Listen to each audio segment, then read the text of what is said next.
Миллиондорду уурдаган Садыр Жапаровдун китеби тастыктайт. Уур тойгончо жеп, өлгөнчө каргынат дейт. Ахматбек Элдибеков адатынча Азия Ньюс гезитин жана башкы редактору Асланбек Сартбаевдин үстүнөн Октябрь райондук сотуна арыз жазып, 2 миллион сом өндүрүп алуу машакатына киришти. Кадыр баркына шек келгенмиш. А гезитте эмне деп жазылды эле? Президент Садыр Жапаров убагында Ахматбек Элдибековдун жегичтигин шардана кылган. 2010-жылы Ата журт партиясына казак туугандардан колдоо иретинде 3 миллион доллар келсе, аны Элдибеков бүкүлү жутуп сиңирип кеткенин кантесиңер. Дал ушул фактыны Садыр Жапаров китебинде ачык эле жазган деп жазылган. Бул алкакта Ахматбектин аброюна деле шек кеткен жок. 11 жыл мурун эмес, Акаев доорунда деле жеп жүргөнүн ким танат? Ал эми Азия Ньюс гезитин сотко бергени курулай жала. Биз ал боюнча Садыр Жапаровдун китебиндеги аргументтерди негиздейбиз. Күбөлөр да чыгат. Булак Арыба Кейжи.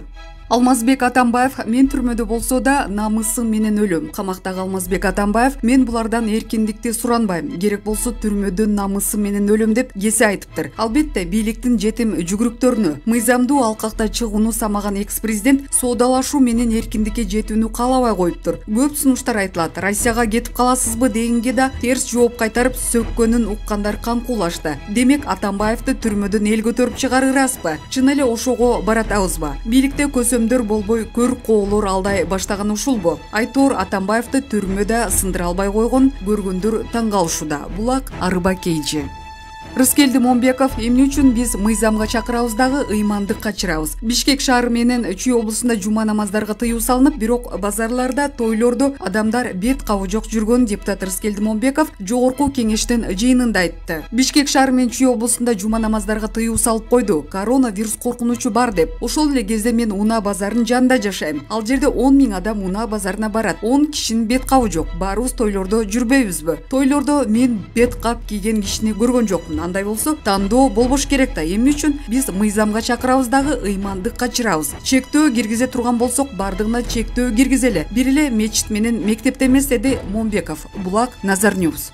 Абдывахап Нурбаев курал атайын дайырдыгы бар жарандарга гана берилет. Чек арадагы айрым жарандарга курал берүү тууралуу мыйзам долбоору талкууланууда. Эгер сиздердин сунуш өтүп калса, анда мыйзамдарга кандай өзгөрүүлөр кирет? Биз чек арага ыйгарым укук өкүлдөрү деген мыйзамга өзгөртүүлөрдү киргизүүнү сунуштадык. Ал толуктоолорго ылайык чек ара аймагында жашаган жарандардын арасынан тандалгандарга, башкача айтканда, чек арага ыйгарым укук алгандарга курал берүү жагын карап жатабыз. Ал жарандар куралды кайсы учурларда колдоно алышат? Эгер башка мамлекет тарабынан аскердик агрессия же куралдуу жаңжал чыкса, мамлекеттик органдар тарабынан чек ара ыйгарым укуктарга ок атуучу аскердик курал аныкталган тартипте берилиши керек деп жатабыз. Аларды окутуу, тандоо тартиптери да каралганбы дегеним, коомчулукта бул тууралуу эки ача пикирлер пайда болууда. Алар жылына 2-3 жолу окутулуп турат. Ал эми аларга мамлекет аскерлери каралгандай кепилдикти берүүсү каралган. Курал физикалык, психологиялык жактан текшерүүдөн өткөндөргө жана аскер адамдары менен кызматташып жүргөндөргө гана берилет. Бул чек арада жашаган элдин баарына курал таратылат дегенди түшүндүрбөйт. Буга чейин да чек аралаш айылдарда мурда аскердик кызмат өтөгөн же маалыматы бар адамдар биздин тиешелүү органдар менен кызматташып келген. Бул мыйзам негизинде алардын укуктары кеңейтилет. Демек, тынч учурларда курал жарандарда эмес, мамлекетте сакталат экен да. Ооба, тынч убактарда куралдар чек ара заставасында кармалып турат. Качан гана агрессиялык абал жаралса, ошондо чек араны коргоого жардам берүү үчүн берилет. Булак Медиа Центр.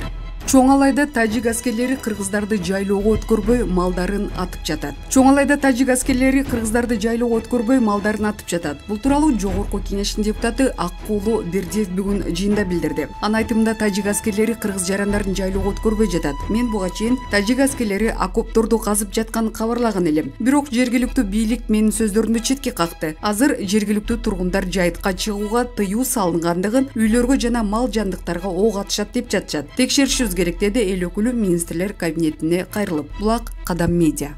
Орузайым Нарматова мурдагы Садыр Жапаров азыркы Садыр Жапаровго каршы келет. Журналист Максат Анарбек жарандык активист жана Бүтүн Кыргызстан саясий партиясынын мүчөсү Орузайым Нарматова мен Орсиян Москва шаарында маек курду. Анда Нарматова президент Садыр Жапаров социалдык тармактарда кантип колдоочуларды топтогонун жана Нарматова өзү тарапташтардын арасынан эмне себептен кетип калган тууралуу айтып берген. Эски саясатчылардан чарчадым. Кыргызстанды өнүктүрүү үчүн билимдүү таза жаштар керек. Нарматова Садыр Жапаров түзгөн Мекенчил партиясында мүчө болууга Жапаровдун чакыруусу менен келгендигин билдирди. Аталган партияда ал 2014-жылдан 2018-жылга чейин иштеген. Нарматованын айтымында Жапаров ал учурда 2015-жылдагы парламенттик шайлоого катышуу үчүн көптөгөн жаштарды катарына кошкон. Садыр Нуркожоевич 2014-жылы Европада үй бүлөсү менен куугунтукта жүргөндө WhatsApp жана Одноклассникиден тайпаларды түзүп, мага окшогон активдүү жаштардын баарына мен жаштар менен партия түзүп, 2015-жылкы парламенттик шайлоого баруу максатым бар. Эски саясатчылардан чарчадым. Кыргызстанды өнүктүрүү үчүн билимдүү, таза жаштар керек деп жазган. Ошолордун арасында мага да жазган дейт Нарматова. Ошондой эле активист Жапаровдун учурдагы колдоочулардын 80% социалдык тармактардан чогулган деп эсептейт. Нарматованын айтымында Жапаров көптөгөн WhatsApp тайпаларын түзүп, андагы эң активдүү интернет колдонуучуларын өзү менен кошо администратор кылып турган. Ошентип Жапаров кадимкидей эле өзүнүн саясатын даават кылчу дейт Нарматова. Жапаров 2021-жылдын 11-январында Коммерсант орусиялык басылмасына маек куруп жатып, WhatsApp, Facebook, Одноклассники түйүндөрүнөн тайпаларды ачып, алар аркылуу колдоочуларды топтогонун ырастаган. Ошондой эле Жапаров бул аракетти акыркы 10 жылдан бери жасап келгенин айтып, ал тургай Кыргызстанда 3-чү революцияны социалдык тармактар аркылуу жасаганын билдирген. Нарматова Жапаров ага 2014-жылы Facebook Messenger аркылуу жазганын белгилеген. Ал учурда активист Ош шаарында жашап, маалымат агенттигин жаңы ачып, журналистика менен алектенип жүргөн. Карындашым, сен ушул Facebook'та жазып жаткан пикирлериңе кошуламын. 2010-жылы ачып койгон Мекенчил деген партиям бар. Ошого кел кошулуп, тең төрайым катарында иш алып барсаң болот деп жазган. Жапаров жазганда таң калганмын. Бул киши ким деп ата-энемден сурасам, аны Кумтөр маселесинде тааныйт экен, жакшы эле киши колдосоң болот дегенен анын партиясына кошулуп калганмын, деди Нарматова. Мекенчил менен бүтүн Кыргызстан урааны бирдей. Мекенчилден кетип бүтүн Кыргызстан партиясына кошулганымдын бир себеби сиз жакшы президент болдуңуз деп Жээнбековду мактап, эптеп эле түрмөдөн чыгуу үчүн ар кандай ыкмаларга баргандыгы мени ренжитти. Экинчи себеби Мекенчил партиясынын колдоочулары Сооронбай Жээнбековду колдосун деп айтып, партиянын ичинде жалгыз өзү чечим чыгаргандыгы мага окшогон партиянын мүчөлөрүнө жакпай калды деп түшүндүрдү Нарматова. Активисттин айтымында Садыр Жапаровдун буга чейинки Мекенчил партиясындагы идеологиясы бүтүн Кыргызстанда бар болгондугу үчүн партияны алмаштырган. Ошондой эле Нарматова учурдагы президент Садыр Жапаровдун карманган принциптери өзгөрүп кеткендигине байланыштуу аны колдобой тургандыгын белгиледи. Анын айтымында ал билген мурдагы Жапаров учурдагы Садыр Жапаровго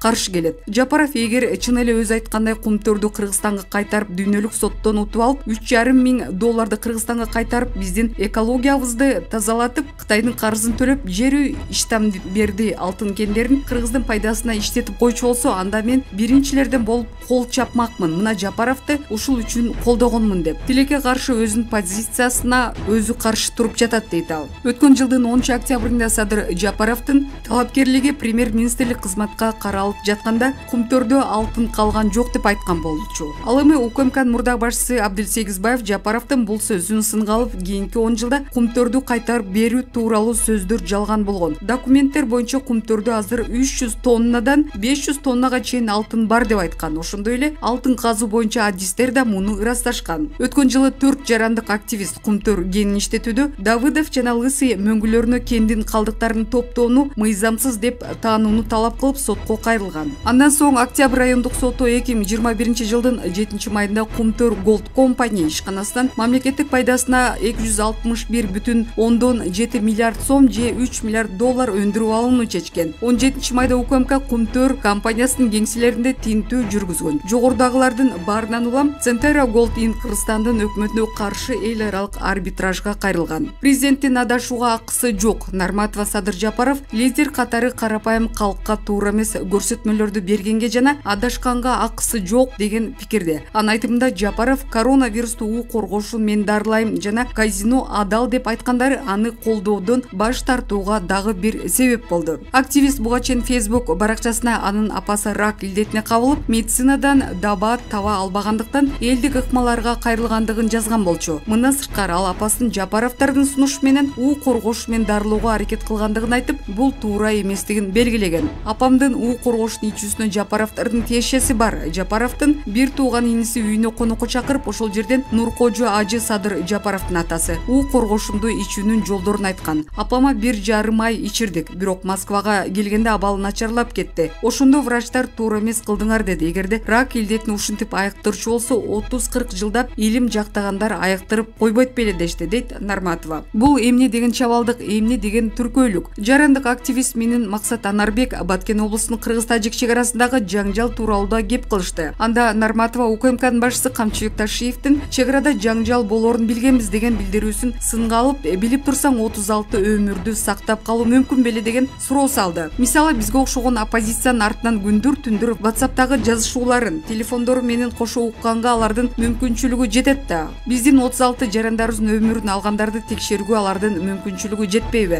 Бул эмне деген чабалдык, эмне деген түркөйлүк? Билип туруп ошол жерден журтташтарды көчүрүп койбогону, билип туруп бизди жер каратып койгону тарых алдында жоопкерчиликке тартылат деп эсептейм. Анткени бул кылым бою кечирилгис катачылык болуп калды деп белгиледи Нарматова. 2021 жылдын 29 апрелинде Таңгамал Тажикстандын куралчан аскерлери Баткен облусундагы чек арага жакын айылдарына чабуул жасаган, миңдеген адам октон аман калуу үчүн үй жайын таштап качууга аргасыз болгон. Бул окуяда 36 кыргызстандык курман болгон, алардын арасында 33 жай тургун, жаш балдар жана өлкөздү коргогон 3 аскер кызматкери бар. Дагы 154 адам жарадар болуп Баткен жана Лейлек райондорунун чек арага жакын айылдарынан 40 миңден ашуун адам эвакуацияланган. Булак Клуб Азия. Президент Садыр Жапаров чек арада болгон окуяларда жабыркаган жарандарды убактылуу кабыл алуу пунктуна барды. Кыргыз Республикасынын президенти Садыр Жапаров бүгүн 27 майда Баткен облусунун Баткен районунун Ак Татыр айыл аймагындагы мамлекеттик чек аранын кыргыз-тажик тилкесинде болгон окуяларда жабыркаган жарандарды убактылуу кабыл алуу пунктуна барды. Мамлекет башчысы жабыркаган кыргызстандыктардын жашоо шартын көрүп, аларды кызыктырган суроолорго жооп берди. Садыр Жапаров учурда айыл аймактарында үйлөрдү куруу иштери жүрүп жатканын, жакында алар жаңы заманбап үйлөргө көчүрүлөрүн белгиледи. Барлашуу учурунда убактылуу кабыл алуу пунктунда турган чек ара аймагынын жашоочулары айылдарга зарыл болгон инфраструктураны, бала бакча, спорт аянтчасы, маданий борбор, төрөт үйү, мектеп жана башка социалдык объектилерди куруп берүүнү өтүнүштү. Андан соң президент Баткен районунун Көк Таш айылынын тургундары менен жолугушуп, мамлекет тарабынан бардык муктаж болгондорго ар тараптуу колдоо көрсөтүлөрүнө ишендирип кетти. Ошондой эле Садыр Жапаров Баткен облусунун социалдык экономикалык өнүгүүсү боюнча пландалып жаткан иш-чараларга токтолуп, жакын арада облуска өзгөчө статус берилерин айтты. Кыргызстандын чеги Баткенден башталат. Салыктык жеңилдиктерди берүү менен облуска инвесторлорду тартабыз. Жаштарыбыздын чет өлкөлөргө чыгып кетпей, өз өлкөсүндө калып иштөөсү үчүн бардык зарыл нерселер жасалат. Биздин милдет кыргызстандыктарды өз жеринде коопсуз жашоо менен камсыз кылуу жана тынч иштөөсү үчүн шарттарды түзүү деп баса белгиледи президент. Ошондой эле жолугушууда мамлекет башчысы пландаштырылган иш-чараларды жүзөгө ашырууда жергиликтүү өз алдынча башкаруу органдардын маанилүү ролун белгиледи. Анткени алардын ыйгарым укуктары, тактап айтканда, район акимдеринин ыйгарым укуктары күчөтүлөт. Булак Кадам Медиа.